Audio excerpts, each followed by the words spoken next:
the CEO and CFO are probably not on those negotiations. I would argue that's part of the issue, personally, where the employer market's super appealing because there aren't a lot of cooks in the kitchen when it comes to decision making.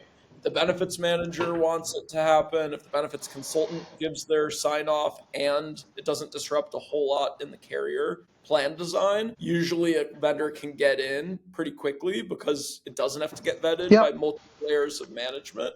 But at the same time, that potentially is more difficult on some of the bigger negotiations, carrier negotiations, PBM negotiations, as opposed to like a small point solution, added to a benefits package. So I'm just curious, did you ever have negotiations with big Fortune 500 customers where like the CEO of the company or the CFO actually was involved in the negotiation for the PBM So it contract? was definitely the rarity, and I think a lot of times what would happen was that the benefit consultants, it was always a competitive process, right? It's like they always would run like there's a playbook, right? Yeah.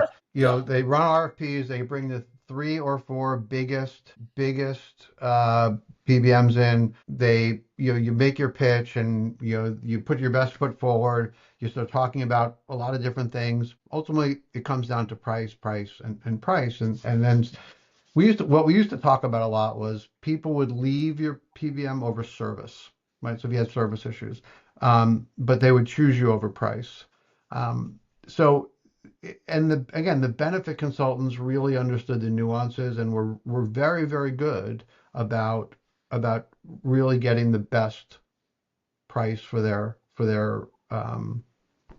clients. My sense is that usually the CFO knew about it because it was a big enough Mhm. line item, but it was uncommon for them. Not never, but uncommon for them to be directly involved in the negotiations. And as it was uncommon for me to be directly involved, right? Yep. Because we would just basically you got to the point where you were like, all right, I need a little bit more here, a little bit more there, and we would do the analysis of can we afford to manage this very complex client at this rate. Yeah, and I know dozens, if not hundreds, of just tremendous benefits leaders out there in the market. Just in general, those departments are under resourced. So I would argue, they could, for some of their bigger negotiations, use, a CFO or a CEO, in the negotiation.